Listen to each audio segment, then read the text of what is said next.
ചപ്പാത്തി, അപ്പം, ബ്രെഡ് ഇതിൻ്റെ കൂടെ എല്ലാം മാച്ചായിട്ടുള്ള ഒരു ചിക്കൻ സ്റ്റൂവിൻ്റെ റെസിപ്പിയാണെന്ന് ഇവിടെ കാണിക്കുന്നത്. ബ്രെഡിൻ്റെ കൂടെയൊക്കെ വളരെയധികം മാച്ചായിട്ടുള്ള ഒരു കറിയാണത്.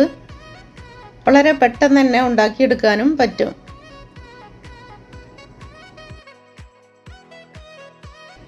അതിനായിട്ട് ചിക്കൻ എടുത്തിട്ടുണ്ട്. എല്ലുള്ള ചിക്കനാണ് ഞാൻ എടുത്തിട്ടുള്ളത്. എല്ലില്ലാത്തതാണെങ്കിൽ അതും എടുക്കാം. ഒരു 1.5 വലിയ ഉള്ളി എടുത്തിട്ടുണ്ട്. പച്ചമുളക്, കറിവേപ്പില, ക്യാരറ്റും ഉരുളക്കിഴങ്ങും ഓരോന്നും എടുത്തിട്ടുണ്ട്. കുറച്ച് മല്ലിയിലയും എടുത്തിട്ടുണ്ട്. കറി റെഡിയാക്കാനായിട്ട് സ്റ്റൗവിൽ ഒരു പാത്രം വെച്ചിട്ടുണ്ട്. അതിലേക്ക് വെളിച്ചെണ്ണ ഒഴിച്ചു കൊടുക്കാം. ഞാനിവിടെ വെളിച്ചെണ്ണയാണ് എടുത്തിട്ടുള്ളത്. വെളിച്ചെണ്ണയിൽ ഉണ്ടാക്കുമ്പോഴാണ് കുറച്ചും കൂടി ടേസ്റ്റ് വരുന്നത്. ഇനി ഇതിലേക്ക് പട്ട, ഗ്രാമ്പു, ഏലക്ക ഇട്ട് കൊടുക്കാം. ഒരു കറുവപ്പട്ടയുടെ ഇല കൂടി മുറിച്ചിട്ട് കൊടുത്തിട്ടുണ്ട്. ഇനി ഉള്ളിയെല്ലാം ഇട്ട് കൊടുക്കാം. ഉള്ളി വളരെ നൈസാക്കിയിട്ട് തന്നെ അരിഞ്ഞെടുക്കണം. ഒത്തിരി അങ്ങോട്ട് കട്ടിക്ക് വലിയ പീസാക്കിയിട്ട് ഇട്ട് കൊടുക്കരുത്. അതൊന്ന് വഴറ്റിയെടുത്തിട്ടുണ്ട്. അതിലേക്ക് ഉരുളക്കിഴങ്ങ് ഇട്ട് കൊടുക്കാം. ക്യാരറ്റ്, ചിക്കനും ഇട്ട് കൊടുക്കാം. ചിക്കനും ഒത്തിരി വലിയ പീസാക്കിയിട്ട് എടുക്കരുത്. ചെറിയ പീസാക്കിയിട്ട് തന്നെ എടുക്കണം.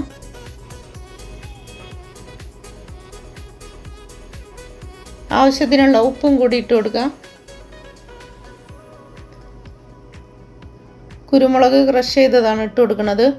ഒത്തിരി നൈസായിട്ടുള്ള പൊടിയായിട്ട് ഇട്ട് കൊടുക്കരുത്. കുരുമുളക് ഇട്ട് കൊടുക്കുമ്പോൾ എപ്പോഴും കുറച്ച് ചതച്ചിട്ടുള്ള ആ ഒരു പരുവത്തിന് വേണം ഇട്ട് കൊടുക്കാനായിട്ട്. ഇതൊന്ന് മിക്സ് ചെയ്തെടുക്കാം.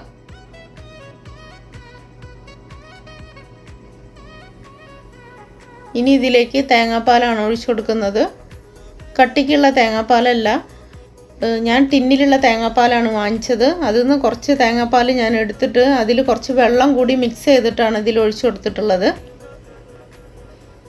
വെന്ത് റെഡി ആയി വരുമ്പോൾ ലാസ്റ്റാണ് കട്ടിക്കുള്ള തേങ്ങാപ്പാൽ ഒഴിച്ചു കൊടുക്കുന്നത്. ഇതിനൊന്ന് അടച്ചു വെച്ച് വേവിക്കാം. ഒരു 15 മിനിറ്റൊക്കെ ആകുമ്പോഴത്തേനൊന്ന് റെഡിയായി കിട്ടും. ഒരു 10 മിനിറ്റൊക്കെ ആകുമ്പോൾ ഞാനൊന്ന് തുറന്ന് നോക്കിയിട്ടുണ്ട്. അത്യാവശ്യം ഒന്ന് വെന്ത് തുടങ്ങിയിട്ടുണ്ട്. അങ്ങോട്ട് വെള്ളം പോലെ ലൂസാക്കിയിട്ട് എടുക്കരുത്. അപ്പോൾ കറിക്ക് ഒരു ടേസ്റ്റും ഉണ്ടാവില്ല. ഒന്നുകൂടി അടച്ചു വെച്ച് വേവിക്കുന്നുണ്ട്.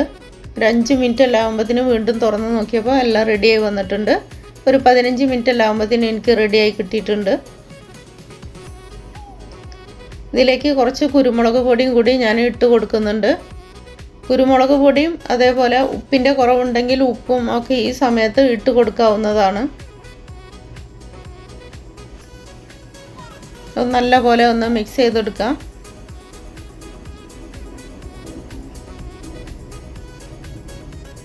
ഇനി ഇതിലേക്ക് തേങ്ങാപ്പാലാണ് ഒഴിച്ചു കൊടുക്കേണ്ടത്. 1-ാം പാല്.